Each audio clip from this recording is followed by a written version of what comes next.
अस्सलाम वालेकुम दोस्तों, आज की इस वीडियो में हम फिरदौस नाम की लड़कियों के मुतल्लिक़ हैरत अंगेज़ मालूमात का तफसील से जायज़ा लेंगे। तो वीडियो शुरू करने से पहले आप सब दोस्तों से गुजारिश है कि वीडियो को पूरा देखें और अगर आप हमारे चैनल पर नए हैं तो चैनल को सब्सक्राइब करके बेल के बटन को ज़रूर दबाएँ ताकि नई आने वाली तमाम वीडियो का नोटिफिकेशन आपको मिलता रहे। और अगर आपको हमारी वीडियो अच्छी लगे तो वीडियो को लाइक और शेयर ज़रूर कर दें।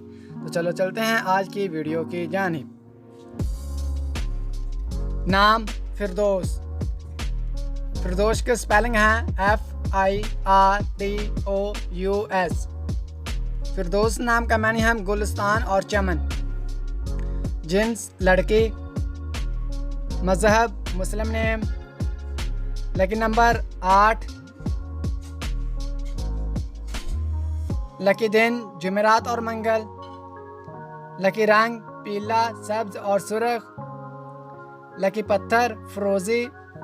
लकी दहात कांसी। फिरदौस नाम का शुमार लड़कियों के नामों में होता है।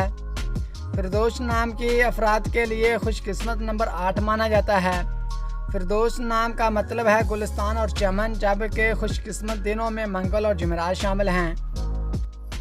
फिर खुशकिस्मत वाली दहातों में हिस्सों के हिसाब से कांसी शामिल है। फिरदौस नाम के अफराद के लिए मुवाफिक रंगों में पीला, सब्ज और सुर्ख शामिल हैं। फिरदौस नाम के अफराद के लिए मुवाफिक पत्थरों में फिरोजी शामिल है।